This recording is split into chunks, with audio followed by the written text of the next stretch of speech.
Hi, this is Shehzad Poonawalla. Welcome to yet another episode of Shehzad Scans, the one and only show on mynation.com that helps you sift facts from fiction and helps you bust the haywire narrative of fake news. As promised last week, this episode we will do a fact test on the Rafale deal so that you can decide who's distorting the truth and who's spreading fake news.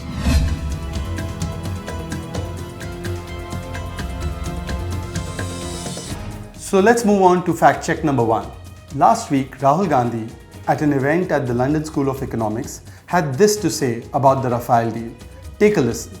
Our government signed a contract with Dassault and gave the contract to HAL. The price we were paying was approximately 520 crores a plane. Rahul Gandhi said that our government, and he meant the UPA government, had signed a deal with Dassault and had given the contract to HAL, a public sector undertaking that manufactures planes. Now, is it really true? Did the UPA government actually end up signing a deal with Dassault, the manufacturer of the Rafale jet planes? And did they actually give the contract to HAL, Hindustan Aeronautics Limited? Well, when you do a fact check, this is what turns out. In August 2007, the UPA government of Dr. Manmohan Singh had requested for an RFP, a request for proposal, for planes. And it had come to the conclusion after a long period in about 2012 that the lowest bidder, the L1, who qualified to supply these planes was actually Dassault, and they would supply the Rafale planes. The contract that was going to be entered into was for 126 planes, of which 18 were to be bought off the shelf and about 108 were to be locally manufactured by HAL in India. But did the contract actually get signed? Well, it turns out that the UPA government was unable to conclude this agreement that they had entered into with Dassault, and no final conclusion or contract ever came about. In fact, a lot of the sticking points that took place were between HAL and Dassault, who couldn't agree upon a couple of things. Most importantly, they couldn't agree upon Dassault taking ownership and responsibility and liability for the planes that were going to be manufactured by HAL in India. That was a huge sticking point, and apparently Manmohan Singh's government, or Rahul Gandhi's government, did nothing to ensure that HAL could actually get this contract from Dassault and could take over these problems and ensure that the agreement between these two companies could go through. The other sticking point was, of course, the tabulation and the calculation of man hours that were needed. And that man hours would actually lead to a price escalation. And this again was a huge sticking point. The end result was that the two could not agree upon important things, and therefore the contract could not be signed. In fact, a written query was asked about this aspect in Parliament to the Defence Ministry by a Congress MP named Vivek Tankha. Vivek Tankha asked the Ministry of Defence whether any joint venture agreement between Dassault and the Government of India had been entered into, and whether there was a contract given to HAL and whether it was subsequently annulled. And to this, the Minister of State, Mr. Subhash Bhamre, replied that due to the inability of the government to take forward the negotiations and to conclude these negotiations and sign the contract, there was never any agreement between Dassault and the Government of India, and consequently there was no contract entered into between Dassault and Hindustan Aeronautics Limited. So what turned out was that no contract had actually been given to HAL, and therefore there was no question of taking away that contract and giving it to somebody else. So that's fact check number 1. Rahul Gandhi was clearly wrong when he said that our government had entered into a contract, an agreement with Dassault, and had given the contract to HAL. That fact does not exist. It was clearly fiction. Moving on to fact check number 2. What was the actual price of a Rafale plane that the UPA government was willing to pay to Dassault? Well, that question, you may ask me, doesn't arise, especially after fact check number 1, which showed you that no contract was actually signed between the Government of India and Dassault during the UPA regime. But since Rahul Gandhi has been going around brandishing figures for each plane in multiple rallies and public forums, let us do a fact check on what was the actual price, and let's compare the actual prices that Rahul Gandhi talks about during the UPA regime and the prices that we know of during the NDA regime for each Rafale plane. First, let's take a look at the different prices that Rahul Gandhi has quoted for a single Rafale plane bought apparently during the UPA regime. Let's take a look. On 29th of April at the Jan Akrosh rally in Delhi, Rahul Gandhi had this to say about the price of a single Rafale plane. He says, when Manmohan Singh was the Prime Minister, each Rafale aircraft would cost about 700 crore rupees, and Narendra Modi went to France and the price of each aircraft became rupees 1500 crores. It became double overnight. Now, 700 crores is the first figure that he's quoted in the Jan Akrosh rally. Thereafter, in his no confidence motion speech, which was given on July 20th, Rahul Gandhi said, and I quote, that each Rafale plane costed 520 crore rupees, and after Modi's visit to France, it shot up to 1600 crores. So the UPA price has come down by 200 crores as per Rahul Gandhi, and the NDA price just shot up by 100 crores. Now there's another price that Rahul Gandhi quoted, and this was in Raipur in August, and Rahul Gandhi told people there that each Rafale aircraft costed 540 crores. So the price of the UPA aircraft, the UPA was apparently buying in its tenure, went up by 20 crores. On August 11, Rahul Gandhi managed to give two prices for the same aircraft as per the UPA. In the first part of his speech, he said that it costed 520 crores, and in the second part, he said it costed 540 crores. And finally, on August 13th, when Rahul Gandhi was speaking in a rally at Hyderabad, he quoted that the aircraft costed about 526 crores. So those are five prices that I just told you about that Rahul Gandhi said was the price of a single aircraft or the single jet aircraft during the UPA regime. Now, can we actually compare the price of a non-existent fighter jet Rafale during the UPA regime and one that was finally agreed to be bought during the NDA regime in 2016? It's actually like comparing apples to oranges, simply because what Rahul Gandhi is probably quoting is the price of a basic Rafale jet, which doesn't have any weaponry loaded on it, it doesn't have India-specific enhancements, it doesn't have a long-term maintenance contract that has been attached to it.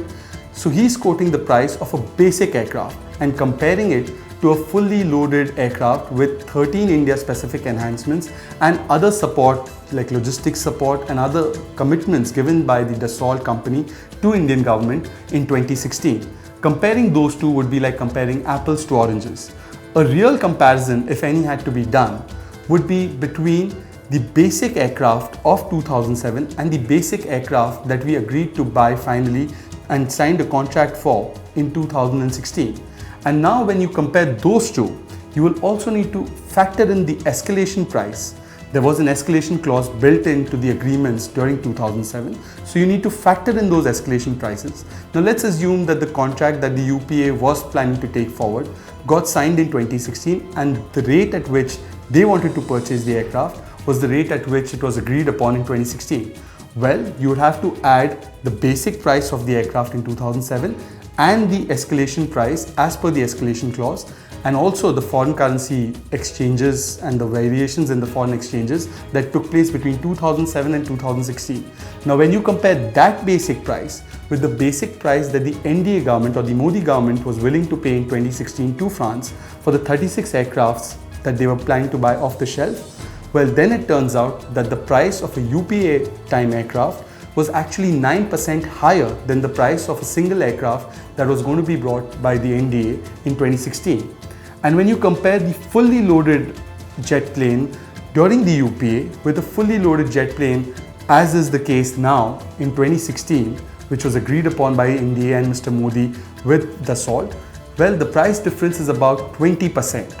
So that's a fair comparison to do. And also don't forget that the original plan was to buy 126 aircrafts. 108 were to be manufactured locally and 18 were to be bought off the shelf. That would have given a huge economies of scale to actually lower the prices. So by any rate, the price of one single aircraft during the UPA regime should have been lower than the one that was being brought in 2016, because in 2016 only 36 aircrafts were being taken off the shelf. Anyways, so the price of the UPA aircraft is actually higher than the one that was agreed upon during the NDA. The escalation clause between the UPA and the NDA was totally different. During the UPA in 2007, the escalation clause said that there would be a fixed escalation price. That meant that in 2016, those planes would have costed much more Whereas during the NDA, the escalation clause that had been agreed upon was actually correlated to the European Union's rate of inflation, which was about 1%, which was considerably lower.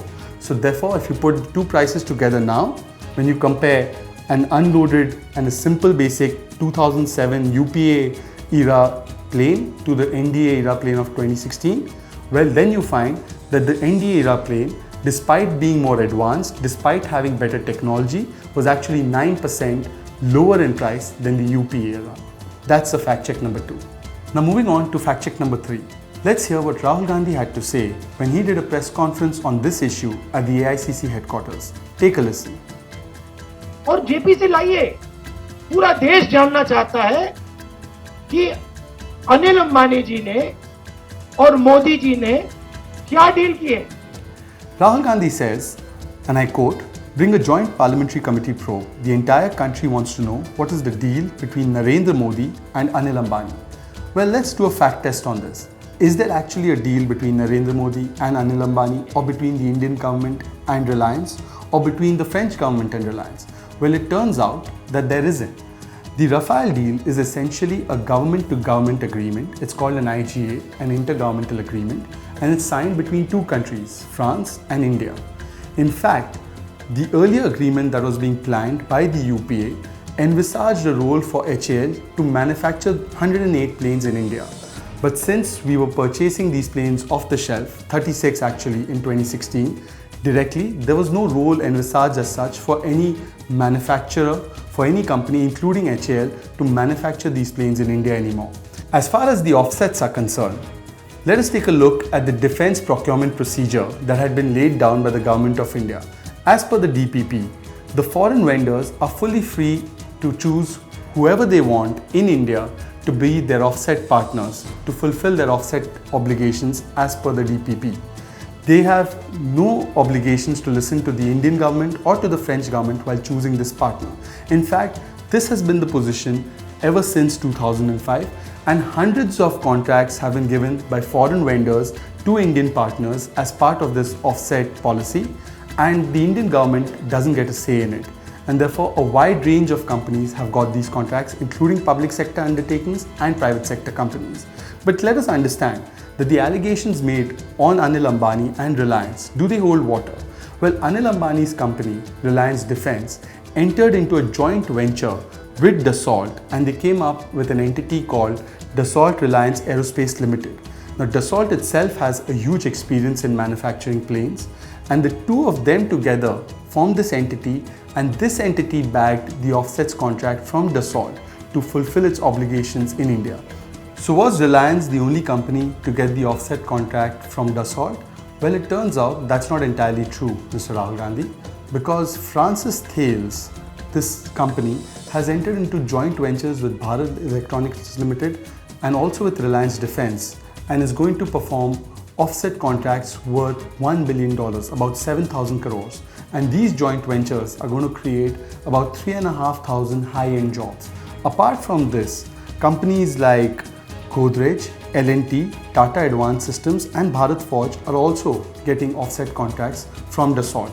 And a public sector undertaking, DRDO, Defense Research and Development Organization, is going to bag 9,000 crores worth offset obligations and contracts from Dassault. So the fact check reveals that there is actually no deal between the Narendra Modi government and Anil Ambani, and in fact Anil Ambani's company got that contract to perform its offsets from Dassault on their own volition, and Dassault has been giving offset contracts to a whole range of public sector and private sector companies. That's our fact check number 3, and moving on to fact check number 4. So now to our final fact check. This is something that Rahul Gandhi claimed on Twitter regarding the Rafale deal, and I'm going to read out his tweet dated 18th November 2017. Rahul Gandhi says that, "Dear Raksha Mantri, what's shameful is your boss, that's Narendra Modi, is silencing you. Please tell us the final price of each Rafale jet. Second, did PM take CCS, the Cabinet Committee on Security's permission before announcing the purchase in Paris? And third, Why did PM bypass experienced HAL and give the deal to AA-rated businessman? That's a reference to Anil Ambani, AA-rated businessman with no defense experience. Well, as far as the first part is concerned, the final price of each Rafale jet, I just explained to you that each Rafale jet, actually if you compare the basic price of the Rafale in 2007 and in 2016, it turns out that the 2016 price is 9% cheaper. And if you actually see parliamentary proceedings, on 12th of March 2018, the Defence Minister and the MOS Defence have actually given the price of each Rafale jet without the weaponry and without the India-specific enhancements, and they've quoted that it is about 670 crores for each plane. So the fact check number 1 has already given answer to that. The next point about HAL and the contract of HAL being given to an AA-rated businessman, that's Anil Ambani, a tongue-in-cheek reference to that, has also been explained in the last fact check. But let's get to the other allegation that Rahul Gandhi is making. And that allegation is that did the Prime Minister take CCS permission before announcing purchase of the planes in Paris? Now it turns out that the defense procurement procedure laid down in 2008, which was operative at the time when this agreement was taking place and when Mr. Modi went to Paris to sign the Rafale deal, actually does not mention about any prior clearance from the CCS as far as IGAs or intergovernmental agreements are concerned. Here's the copy of the DPP of 2008, and I'm going to read out a paragraph from this. So let me read what paragraph number 71 from the DPP of 2008 actually says about taking prior clearances. There may be occasions when procurements would have to be done from friendly foreign countries, which may be necessitated due to geostrategic advantages that are likely to accrue to our country. Such procurements would not classically follow the standard procurement procedure, and standard contract document would be based on mutually agreed provisions by the governments of both countries. Such procurements will be done based on an intergovernmental agreement after clearance from CFA. The following cases would fall under the preview of this provision. So the only requirement here is that there should be a prior clearance of a competent financial authority or the CFA. There's actually no provision in the DPP of 2008, which was in force, to take any prior clearances from the CCS. In fact, the CCS clearance was taken by the Modi government despite there being no requirement as such in the IGAs to be actually taken to Cabinet Committee of Security. So Rahul Gandhi, when he claims that no prior approval or prior clearance was taken from the CCS, is actually citing a red herring of sorts. It wasn't really required under the DPP made by his own government, the UPA government, in 2008. The DPP, which has been updated in 2016, also has no requirement for IGAs to take prior clearances from CCS. The only clearance they need is from the CFA or the competent financial authority. Well, these were some of the important myths surrounding the Rafale deal that needed to be busted. At Shehzad Scans, we always try to sift facts from fiction and help you bust the haywire narrative of fake news. Until next week, this is Shehzad Poonawalla signing off. Thanks for watching.